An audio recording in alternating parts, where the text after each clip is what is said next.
স্কুলে এখন বছরে 5টি করে ইউনিট টেস্ট, সঙ্গে বার্ষিক পরীক্ষা। সেই পরীক্ষার বোঝা কমিয়ে আনা হচ্ছে আগামী বছর থেকেই। শিক্ষার অধিকার আইন অনুযায়ী অষ্টম শ্রেণী পর্যন্ত কাউকে ফেল করানো যাবে না। রাজ্য ইতিমধ্যেই সেই বিধি মেনেছে। এরপর স্কুলের পরীক্ষা কি হবে তার জন্য সিলেবাসের বিশেষজ্ঞ কমিটির মতামত চেয়েছিল সরকার। সেই সুপারিশের ভিত্তিতে বৃহস্পতিবার বিভাগীয় বৈঠকে বসেন শিক্ষামন্ত্রী।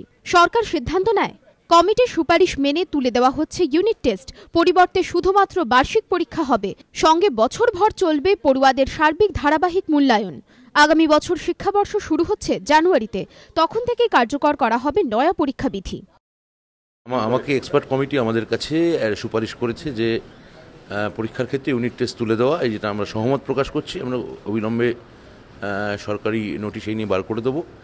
এটা নিয়ে ডিপার্টমেন্টের মিটিং করলাম এখনই। তার মানে দু ধরনের পরীক্ষা, একটা অ্যানুয়াল সার্বিক পরীক্ষা মানে ফাইনাল পরীক্ষা, এবং একটা সারা বছর ধরে একটা যাকে বলে ইভ্যালুয়েট করতে যাওয়া, নিরবচ্ছিন্ন মূল্যায়ন। হ্যাঁ, 2013 থেকে। অষ্টম শ্রেণী পর্যন্ত এই বিধি কার্যকর। আগামী দিনে নবম দশমেও উঠে যাচ্ছে ইউনিট টেস্ট। সার্বিক ও ধারাবাহিক মূল্যায়নের পদ্ধতি কি হবে তা নিয়ে চর্চা শুরু করেছে সিলেবাসের বিশেষজ্ঞ কমিটি। সরকারের এই পদক্ষেপ নিয়ে মিশ্র প্রতিক্রিয়া। পরীক্ষার বোঝা কমানোর লক্ষ্যে সরকারের এই উদ্যোগকে সাধুবাদ জানিয়েছেন অনেকে।